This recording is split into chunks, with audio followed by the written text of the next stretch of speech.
하나님의 말씀은 고린도전서 3장 7절 말씀 함께 봉독하겠습니다. 그런즉 심는 이나 물 주는 이는 아무것도 아니로되 오직 자라나게 하시는 이는 하나님뿐이니라. 아멘. 사람은 아무것도 아니지만 하나님뿐이시다.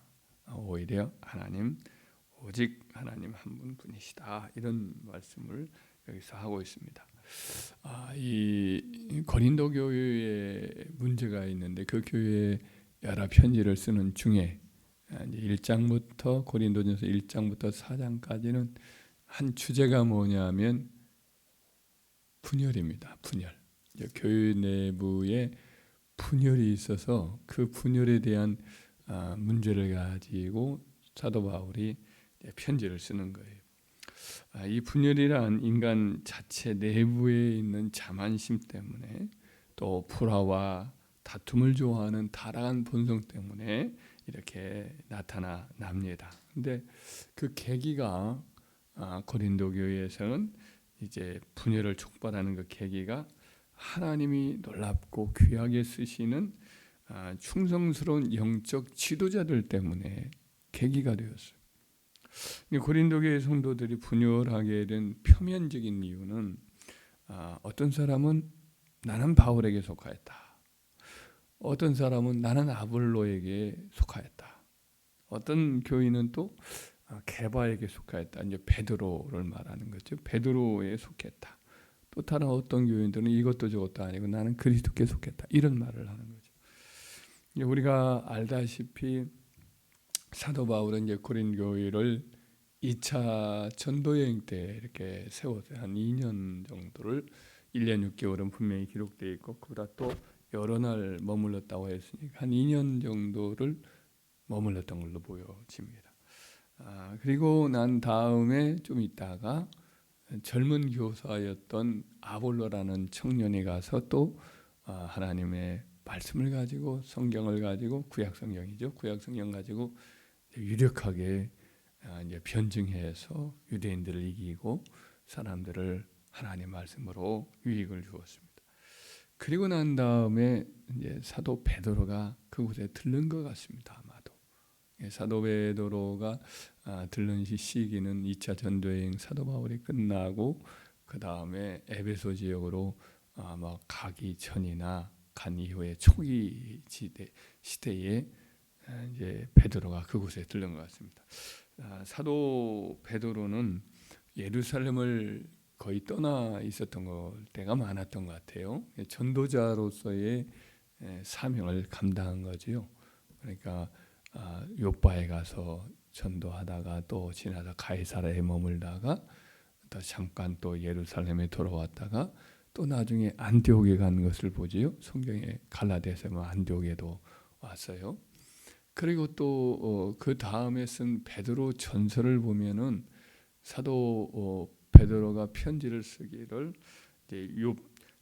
본도, 갈라디아, 갑바도기아, 아시아, 비두니아에 흩어져 살고 있는 형제들에게 편지를 쓰는 걸 봐요. 그 지역이 지금의 튀르키예 지역 전역을 다 가리키는 말이거든요. 그 지역은 1차 전도여행, 2차 전도여행 때 사도 바울이 전도했던 지역이기도 하죠. 물론 다는 아니지만은 갈라디아 지역, 길리기아 지역, 아시아 지역 이 지역을 사도 바울이 전도를 했지만 더 넓은 지역에 베드로가 다녔던 것으로 기록을 하고 있는 것을 봐요. 그리고 베드로전서 마지막 5장에 보면은 그 편지를 쓰는 곳이 바벨론이라고 되어 있는데 바벨론은 지금 그 당시 은어로서 로마를 가리킨다고 학자들은 이야기를 합니다. 사도 베드로가 로마에서 또 전도하다가 또 붙잡혀서 결국은 순교를 했잖아요. 그래서 이 베드로의 전도 영역이 굉장히 넓고 사도 바울과 많은 부분이 겹친 경우가 많이 있습니다. 그래서 고린도 지역을 충분히 거기서 경유를 했을 가능성이 크다. 이렇게 이해하거든요. 만약 이제 베드로가 이 고린도 지역에 와서 복음을 전하고 그들을 가르쳤을 때에 그들 가운데 영향력이 상당했을 것은 분명합니다. 그 사도 베드로의 이 경험과 예수님의 직접적인 3년 반 동안에 전도 사역에 동행했던 일들, 일화들이 뭐 한두 가지가 아니잖아요. 그런 이야기도 하고 베드로 역시 그림자만 지나가도 사람들이 병이 낫고 귀신이 떠나는 그런 영적인 은사와 능력이 있었기 때문에 베드로에 대한 또 열렬한 또 추종하는 마음들을 가졌을 겁니다.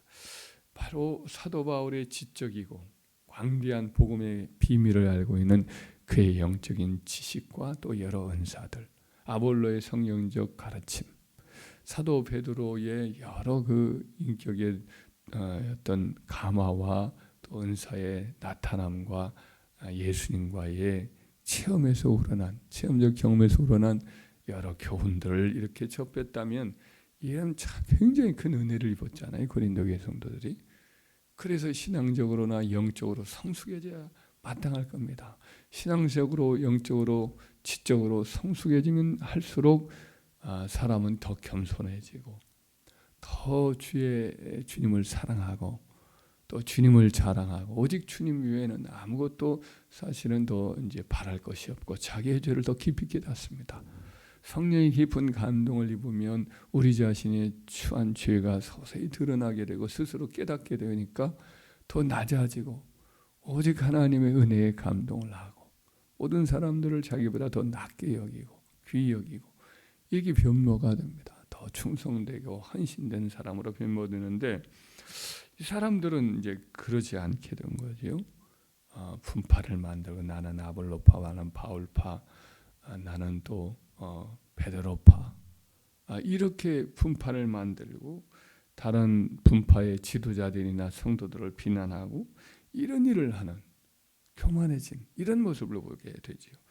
그러니까 이 아무리 훌륭한 성경 교사가 왔더라도 그 인간의 타락한 본성은 얼마든지 비뚤어질 수가 있어요. 은혜를 많이 받는다고 해서 언제나 다 영적으로 제대로 성장하는 건 아닙니다.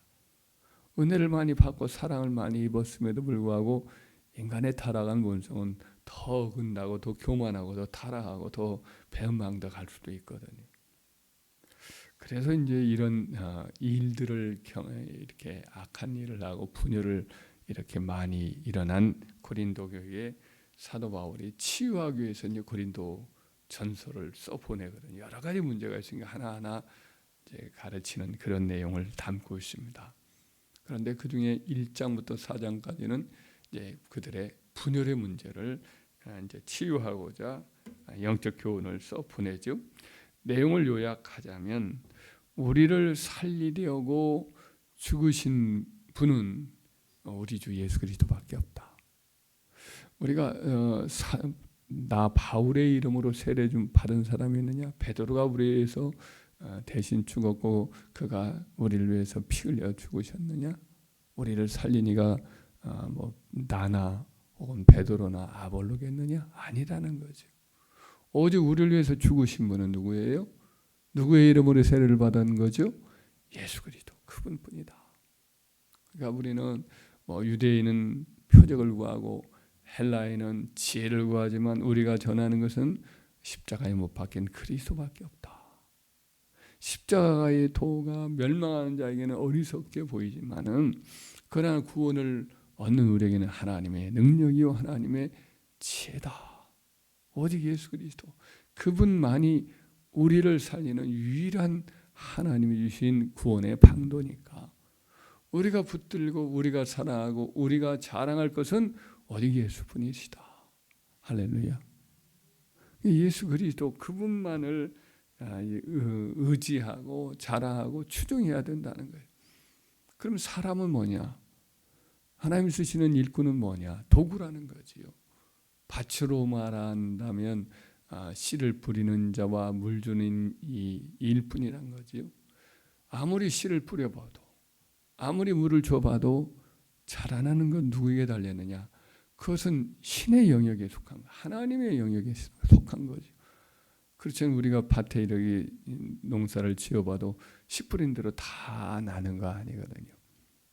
또 그것이 잘 자라나느냐, 또 그렇지 않을 수도 얼마든지 있거든요. 그래서 자라나게 하시는 것은 누구냐? 하나님 한 분뿐이시다. 사람을 바라보지 말고, 사람을 주목하지 말고 하나님을 바라보라. 하나님뿐이시다.